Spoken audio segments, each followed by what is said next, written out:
Hello to you, O my Mitrandil and Bratrandil. Hello.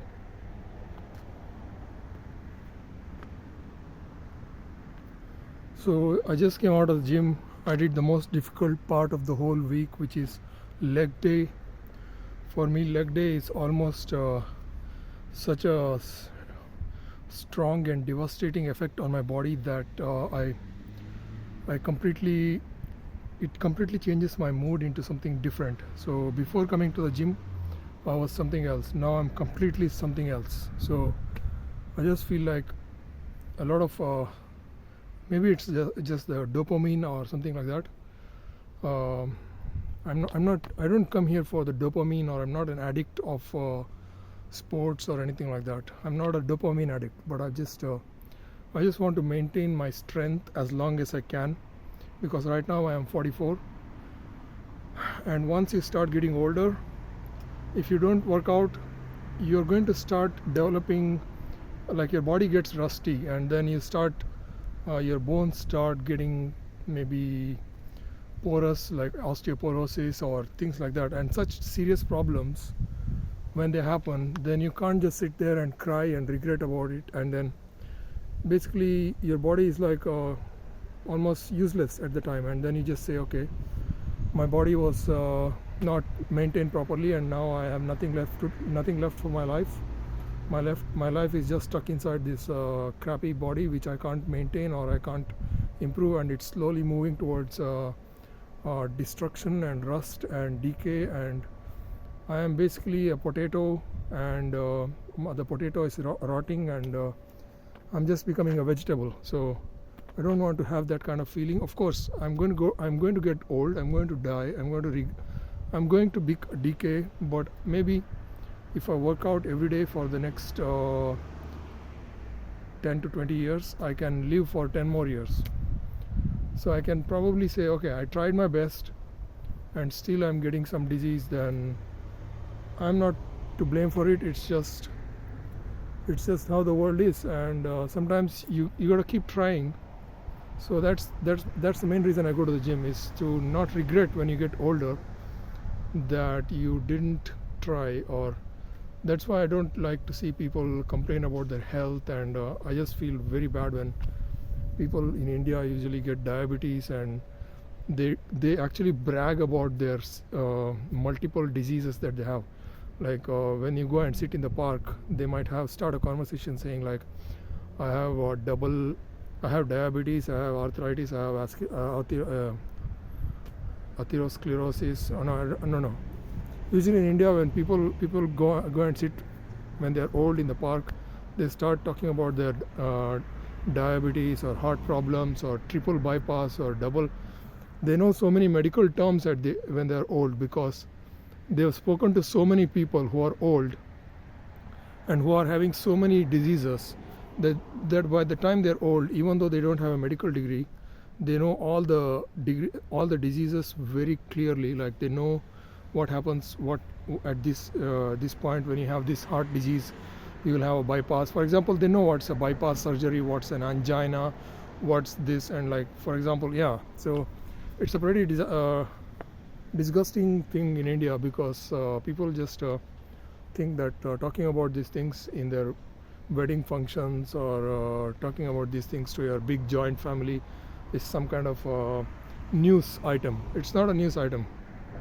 You're dying, and don't put your burden of disease on other people, and the other people are going to accept it and say, okay, my uncle had this disease, so I'm going to have this disease. It's okay for me to have disease. So it's not. So triple bypass, double diabetes, yeah, all those things, I just hate it, because if you know all the disease so well, and all the medicines and all the injections when you're old, then, and you have not even done a medical degree, it's because you have been going around talking shit about every other person, saying that this person has heart bypass, this person is going to die, and this person has this disease. So you're basically trying to talk shit about other people behind their back, and you learned all these diseases just to spread the rumors and spread the gossip. So that's the only thing the older people in India do when they are older. So they talk about pensions or heart diseases, and yeah, of course they also talk about things like their children got married, or that's something to be proud of. But I'm not proud of something about like these disease things. And I think in the Western cultures, people don't focus on those negative things when they're older. They only talk about it. They only talk about things which they want to enjoy. Like if there's something good, they enjoy talking about some positive things, and the negative things they try to hide it. I guess they don't like to talk about death or something like that too much, and that's just my observation. But and that's what I've heard from people. It's like they avoid the topic of death, but in India, death is a very major topic, and people talk about it all the time. And dying is a major concept, and that's the main reason why people believe in reincarnation. They think about death so much that reincarnation becomes a major concept of their culture. That's why we have the concept of God and afterlife, and it's because people are afraid of death, so they just have to come up with a concept to make sure that they live forever. I guess it's more like a fantasy of the person to assume that, okay, when I was younger, I was a Hindu, like a fan of the Hindu belief and things like that. I used to read about all these things like Krishna consciousness and all those things. Like even now, I do kind of, maybe in my basic conscious, like a subconscious, I do believe that maybe there's of afterlife and subconscious. And even in Buddhism, I read a book on Buddhism called the Tibetan Book of the Dead, in which they talk about how your soul goes through like 49 days. Through the 49 days, the first 7 days you are given a particular color of light. You see different colors of light throughout the 49 days. The first 7 days a red colored light. Then as you go into the deeper and deeper into the, you're still in your dead body, but your dead body, while you're in your dead body, you're still seeing these different colored lights, and you come across different people. Like sometimes you might come across people who are all, say, looking at you and thinking you are a ghost or something. So you have to avoid thinking about, you have to avoid thinking that people hate you. Like all these negative things you are thinking about when you are alive, you have to stop thinking about those things. Like, for example, all these human beings, they're all racist, they hate me, I am different and they are different. No, nobody hates you. That's the first thing that Buddha advises you. Don't think that people hate you, because after you die, you are going to go through, your soul is going to go through that experience again. You're going to see the darker colored lights. The darker colored lights signify some kind of basal desires, like demonic lights. Like first you are given a chance to become a demon, then you're allowed to become a plant or a tree or things like that, and then towards the end you are allowed to become a human. And towards the end you have to basically say no to everything, and you have to accept the last white colored light, which is pure nirvana, or you're dissolving into the universe. So that should be the end goal of the Tibetans Buddhism. So you basically don't want to be born again. So end of reincarnation. So ultimately the humans have created the idea of reincarnation, and at the same time Buddha has actually come up with a different story to make sure that you also end that story of reincarnation. So you become accustomed to the fact that you are going to die and there is nothing more after that, and you become eternal universe or whatever. Nobody even has proof for that. So someone needs to have proof that even after you reject, for example, in the fourth or fifth week, you will have the great desire to have a body. So to have a body, that's the major desire that all human beings have. That's the main reason we are alive. That's why we enjoy life. And we have to, and when you're dead, your body knows, your soul knows that you're going to find a new body. and you need to find a new body, and your soul knows that this body is dead, this is now a vegetable, and your soul is going to look for a new body. And what it does is it goes into the sky and looks into all the people who are having sex. It looks at the men and the women who are having sex, and the desire of the soul is so much to have a body that it looks at all these men and women having sex, and that's the reason you are born as the child of those two people. So the mechanism of being born again is basically in the third or fourth week after your death. You're going through those times when your soul goes into the sky and looks at people having sex, like a boy, a woman and a man.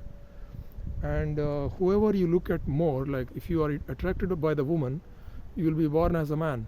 If you are attracted by the man, you'll be born as a woman. That's how a male child and a girl child are born. That's a concept in Tibetan Buddhism, the Tibetan Book of the Dead.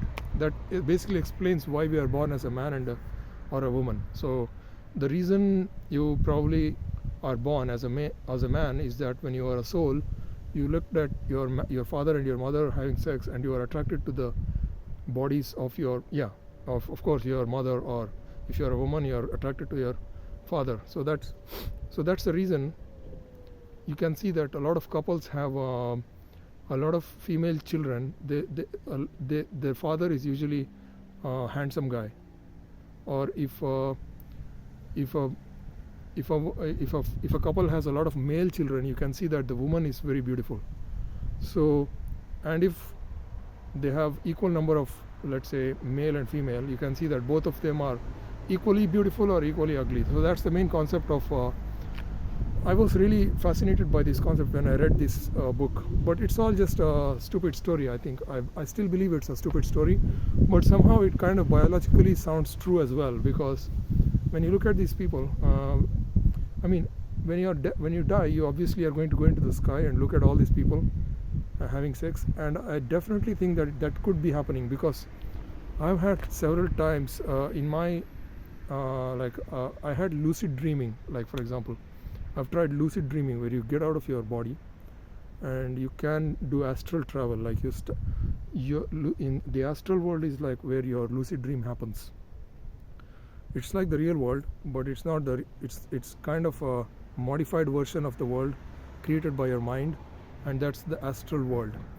And I think that's what happens when the body dies. Your mind will go into an astral world, and the astral world kind of seems to happen to be very similar to the actual world, but it's very interesting, because the astral world is, when I went into the lucid dreams, I could see that the astral world was the lucid dreaming world was very similar to my real world. I woke up in my dream, got out of my bed, and started jumping out of the window and started flying. So that's my basic desire. My basic desire is to jump out of the window and start flying. So I started flying, and I tried to fly as far as possible, but I started floating in the air for about a few blocks in the area where I was living at the time, in the same city where I was in the same country. I was living in a different city at the time. I was doing a lot of experiments with lucid dreaming. So I started flying in the sky, and unfortunately, because of my sexual desires, the dream would end immediately, because if you're not very pure in mind, then you can't continue with that lucid dream for very long. And so that's why in your life you need to have the balance of everything in your life. So you need to have a life where you have an outlet to all your desires. So that's one of the major problems maybe I've had all the time. And that's why I go to the gym every day, to kind of get rid of all the extra energy. So that's a good way to deal with that as well. But I used to go to the gym a lot when I was doing lucid dreaming, and it's kind of going to the gym is actually creates a good balance in your body. Like it gets rid of all the energy and negative energy, not negative but extra energy which is coming from your basal chakra, or that chakra energy is required for your material life, your life in this world. For example, the sexual energy is not bad energy, it's just an energy which is required for you to carry out your daily existence in this world, and that desire creates in you the desire to make money, desire to build a family, build a house, things like that. So those things are the main reason you need to have the basal chakra. You need to take out the energy in a constructive way, build a career, build a house, so that's the main goal of your sex energy. So always remember that, and of course that energy is absolutely required for you to create children. So you need to use that energy for making children. And yes, so that's what I was talking about. Why did I start talking about this? It's because I was talking about why I come to the gym every day. It's because when I get older, I don't want to regret that I didn't try to avoid all these diseases which come in the end of our lives. Although it's not really the main goal of life is to avoid the disease when you're like 90. It's not the real point. But somehow, maybe I also just like to look like I'm at least good looking. If not a six pack, at least I should look at least normal, because I tend to gain a lot of weight, and also because I'm a very spiritual person. I used to do a lot of meditation in the past. I've got a lot of energy which builds up in my body. So this energy is required. It needs to be got rid of. You need to get rid of all this extra energy in your body, and there needs to be an outlet because of my particular condition. I have the Kundalini awakening or things like that. So I've had all those Kundalini symptoms. I'll talk about that at some point in the future. And so what's the news for today? I talked a lot because I've been to the gym, and I've been talking continuously non-stop because of this dopamine surge in my brain. So anyway, I want to just now talk very quickly about what I did. I've got 2 job offers now. I got both the job offer letters, and I've signed both the job offer letters, and now both of them I've accepted. So the one in Reading, I've already started to look for a place to rent. So I've already booked a place. I need to pay the deposit, and I can move to Reading on 20th. And the one in Oxford, I've already. So even if I reject the job in Reading, I can still work for Oxford from when I move to Reading. So there's no choice. I have to move to Reading. No way. So I can't stay here anymore, because I already gave my notice to leave my current place. And in my current place, the room is a bit weird because it has a very smelly carpet or something, and it starts to create a lot of allergy in my nose, like in my lungs. So that's why I decided to leave, because I can't live in that room anymore. I've been living in that for almost a year, not a year, 2 years maybe.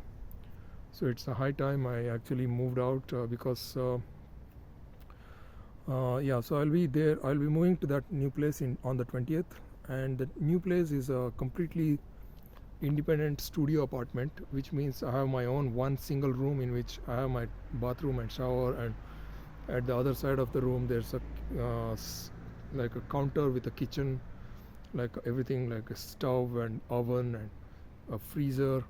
So basically a complete self-contained unit. And just outside my door is a washing machine which is shared between 4 or 5 houses. but they are all different units, and everyone has got their own room. For everyone has their own day on which they can wash their clothes. So you have to wash the clothes between 7 a.m. and 11 p.m. So that's the only condition. So you have got 1 day of the week where you can wash the clothes, but you also have to pay electricity bills, and the electricity bill comes up to around $50 per month, and that's it.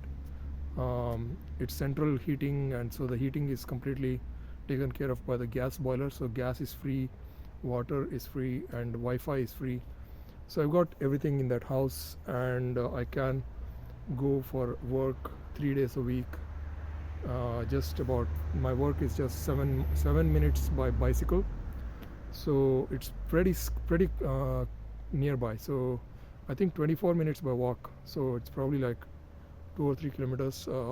Yeah, so found the perfect location, and it's cost me 800 pounds, but it's very expensive. Although, yeah, the house is the room is very small, and 800 is very much expensive for a shitty room in the middle of a very small town in England. And Reading is just 40 miles from London. That's probably why it's so expensive. London, the same room in London will be exactly 800. So the same price as London prices, and Reading is just 40 miles from London.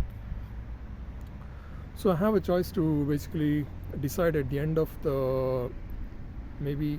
So on 22nd is my first job, and on 29th is my second job starting date. So what I will do now is to think about whatever has happened so far, and reevaluate my options, and I will start probably decide to look for the job which I might. But in the end, the difference in salary between the two jobs is just 200 pounds. So per month you only have a 200 pound difference in salary, and one of them is completely remote. You only have to go to the office 2 days a week in Oxford, 2 days a month. So they'll be having monthly meetings maybe 2 days of the month, whereas in Reading it's 3 days a week work. And so I think that the difference in salary is really small, and considering that I will be not doing I will not be working so much in the office. I don't like working in the office. I'm not a very big fan of people and people dynamics, and because the main problem is that at this age I can't afford to be single and tell the people at my work that I'm a single guy, and half of the people will immediately start to plot against you. So that's the problem. A single man in his 40s, and also a threat to everyone around, because maybe, yeah, usually there will be single women sometimes, and or maybe the women around me who might be talking to me, and people will just get jealous or somehow start to make some kind of connections between us, or like even if you say something they will start to misunderstand things. Or even in the Western countries, it's really unbelievable that people still have this kind of shitty attitude. I think maybe in America is not that bad, but in the UK it's almost unbelievable. Like people get really mad when you talk to a woman in this country for some reason, and they will abuse the woman so much because they talk to someone or something like that. So that's the main danger. I mean, that's what my perception is, but it's not always true. Sometimes the women will just talk to you and abuse you for no reason at all. So it's not always that the women will be always trying to flirt with you. Sometimes they'll be abusing you as well. Same with men. So it's people are just people. So men and women, it's in the end, even if you talk to the men, then the women will start thinking, oh, he's starting to become the man's man or something, like he's starting to become part of the men's world. And if you start to talk to the men will start thinking that, okay, we need to get rid of him now. So that's the problem with office politics. And although your work is completely going fine, all these extra dynamics which go inside, like the social dynamics, is really unnecessary, and that's one of my main problems with working in the office.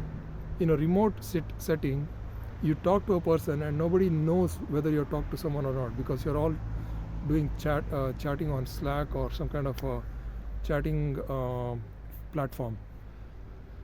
So that's the major advantage of working remote, is when people can talk anything they want in their privacy. And but if people get to know that you're talking to them, then again there'll be a mob waiting for you to lynch you. So now my situation is such that I've accepted both the offers, and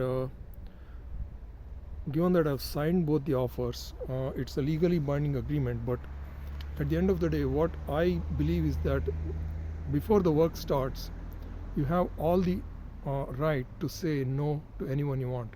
I don't show up at your workplace, the contract never started. Simple as that.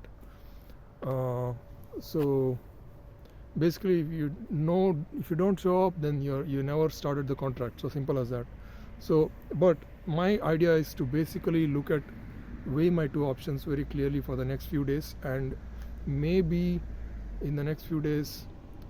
The thing is, the Oxford job, they have just taken my documents today, and they will start asking for references, and once they get the references, they will give me a contract to sign or something like that. So, and even if I accept the Oxford job, I'll be just 25 miles away from Oxford if I'm in Reading. So in that case, I can go to the office two times a month very easily. I can drive. 25 miles is very close. Like I'm like 20 miles from Birmingham right now, so it's very simple. So yeah, and I also forgot to mention that today I ran 1 mile in 6 minutes and 57 seconds, which I'm very proud of, and I can slowly start to see that my weight is starting to reduce now. And today my weight was almost 92.5 or something. So for some reason, when you start running fast, even if it's just for 5 minutes every day, apart from that, I've not done any exercises, any aerobics, no cardio, nothing, just 1 mile every day, and try to beat your record every day. And just the fact that you're trying to run so fast creates this high metabolism inside your body, and that energy, like that willpower to break your record every day, creates that inner athlete in you. So you need to create that inner athlete in you, and so that's how it creates that, and you start to feel like a real athlete, and you feel more confident, and then you start building your body such that your face becomes really slim, and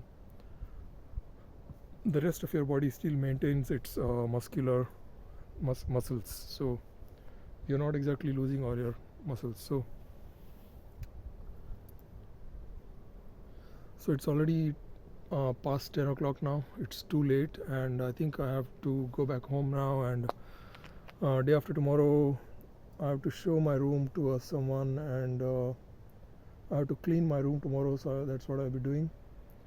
And my room will be open to the market on the 24th of this month, and so I have to also book a van to take all my stuff to the new place, and I also have to pay the deposit hopefully tomorrow, and I have to get my reference from my HR officer hopefully tomorrow. And so I will be now going back home, and yeah, that's my disastrous one experience I've had is that accepting both the jobs creates this, not accepting, but having two job offers makes your mind into such a emotional mess, like it's a turmoil. Like Will Ferrell says in The Anchorman, I'm a glass case of emotions. Yeah, exactly like that. When he loses his job or something, he just starts crying inside the phone booth. I'm a glass case of emotions. Yeah, in the last three months after losing my job, I'm a complete glass case of emotions, and now it's even worse. Like, even though I'm happy that I got a job, having the second job actually even made me in a like a worse situation.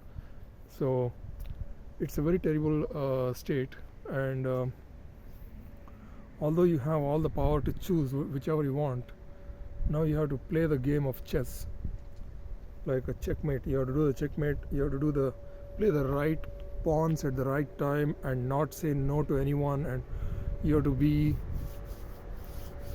careful about not coming across as arrogant to the other person, to the other job or this job somehow when speaking, and somehow that kind of they can feel something is going wrong, like when you talk on the phone these days, there's not much reaction by email. I'm not very prompt in the emails and things like that, so they can kind of sense that something is going on. They always know that there's demand for you when you're given a job. Yeah, anyway, these are not great like amazing companies or something, but anyway, the Oxford job, I could have probably, he called me today and asked me if I have any questions or anything like that, and he probably senses that I've got this other job. So I said I was so shy I couldn't ask for it, but maybe I will start putting that, asking that question towards probably in the next week when I move to the new place, or when this Oxford job has got the references. I can ask when they're ready to give me a contract, because the references are important. If they don't give the references, then I don't have a job. So once they give the references, I can ask them for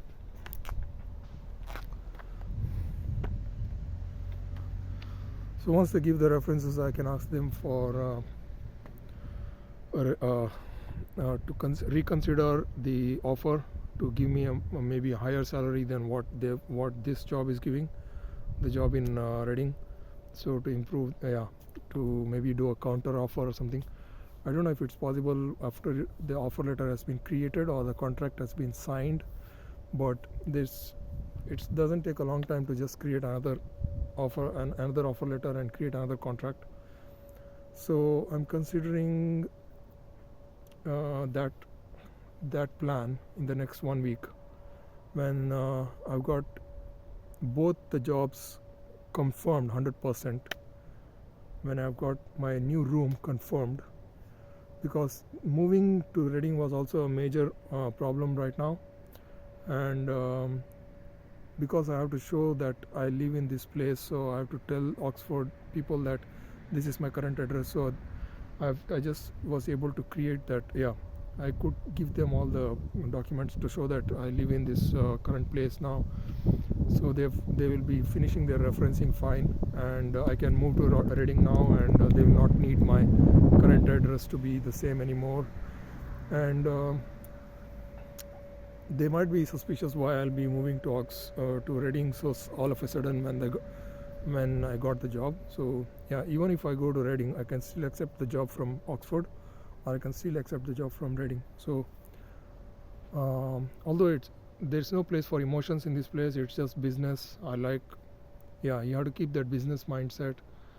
You're basically trying to improve your career. You're basically trying to while you're sacrificing your life for their product, to improve their product, to help them make more money, you also have to look at your own well-being as well.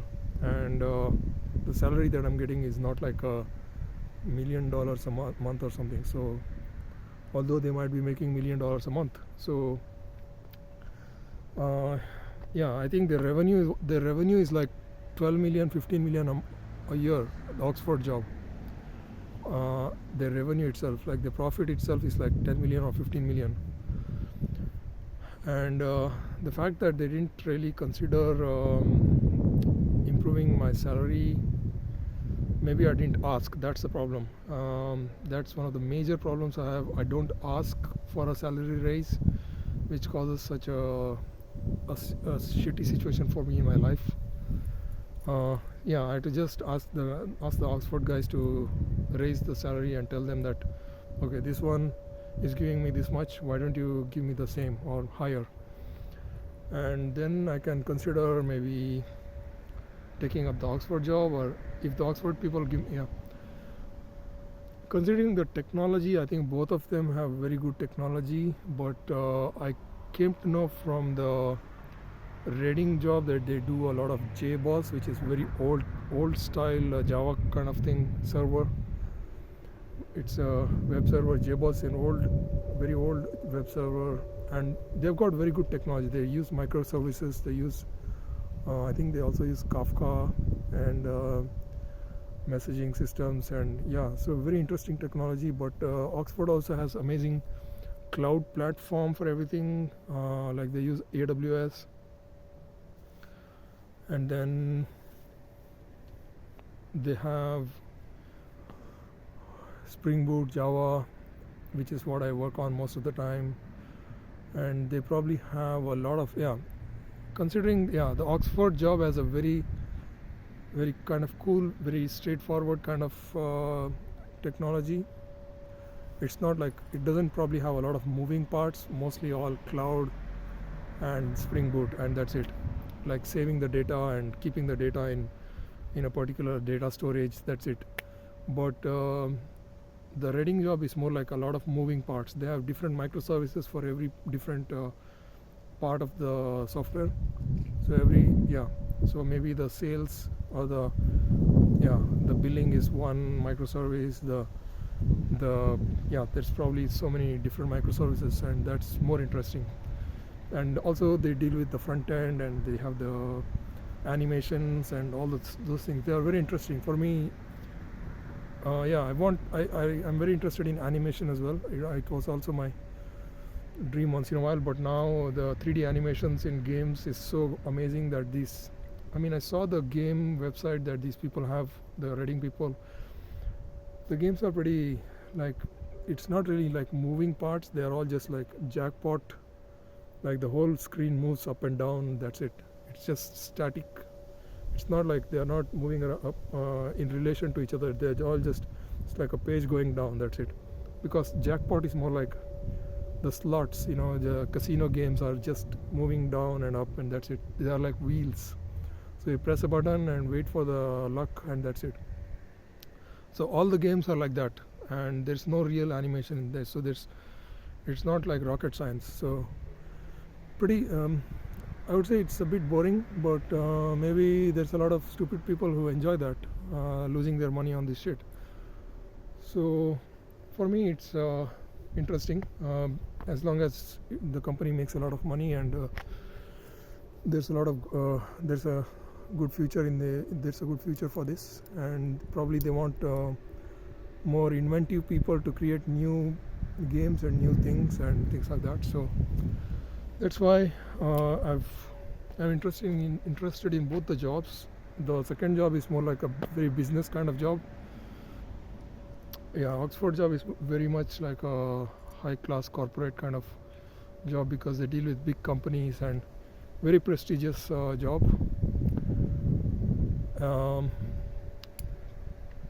And Oxford, the name brand of Oxford itself is just amazing. So, and the difference in salary is just £200, which makes it really stupid for me to choose based on salary, because Oxford is completely remote, and I don't have to talk to anyone the whole day, because I absolutely don't like work. I like to talk to people, but not to people at work.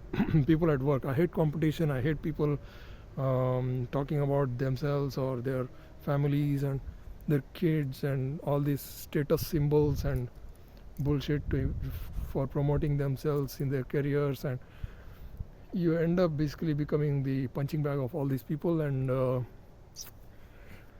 let's see what happens. So that's my major fear at the moment. I've been working remote for such a long time that I never considered the fact that I'll have to go back to the office someday. And I think a lot of people left their jobs when this company started making remote into 3 days per week. And they also have another condition where when you come 3 days a week, one of them has to be at least Monday or a Friday. So which means they're making sure that you're not flying somewhere in the weekend or coming back like across, you're going to a different country or something. Yeah, so yeah, there's a lot of stupid ass control freaks in the workplace. Uh, Apart from all the competition, people watching you from above, and yeah, people are watching me from above all the time. And this, I actually removed all my current workplace people from my LinkedIn because I don't want to see what's happening. And the HR officer actually sent me a LinkedIn request. Although I removed all of them from my LinkedIn. She actually sent me a request, so I actually accepted it. And yeah, I guess you have to be nice to them. So yeah, I've got a lot of stuff to talk about, but it's really shitty now, and I'm a glass case of emotions. There's a lot of emotional problems. Yeah, and there's a lot of women at the workplace. That's also going to create a lot of problems for me. I mean, the way I deal with women is not the right way. It's really, I don't really know how to deal with women at the workplace. That's also a major problem. In fact, I don't know how to deal with women at all, like in any situation. So it's always extreme. So that's the problem.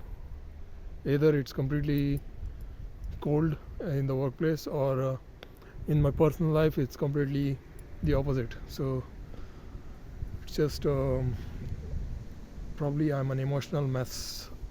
That's how I've always been, and that's why my personal life is an emotional mess.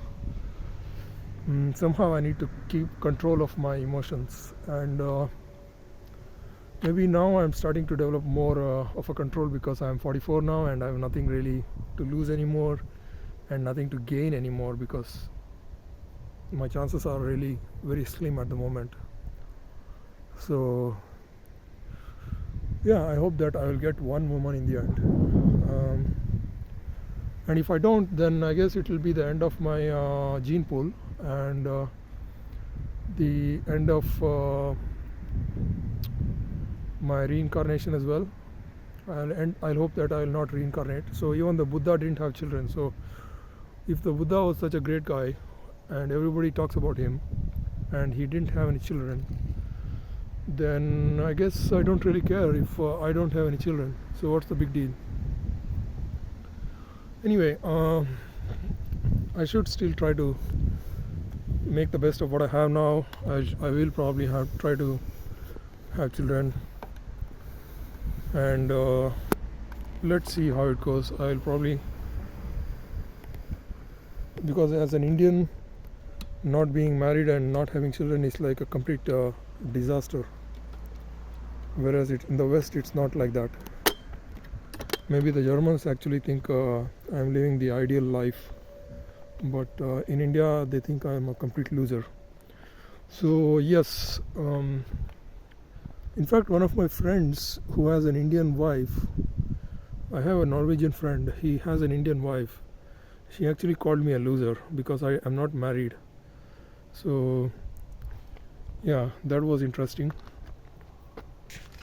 So now I will go back home and talk to you tomorrow.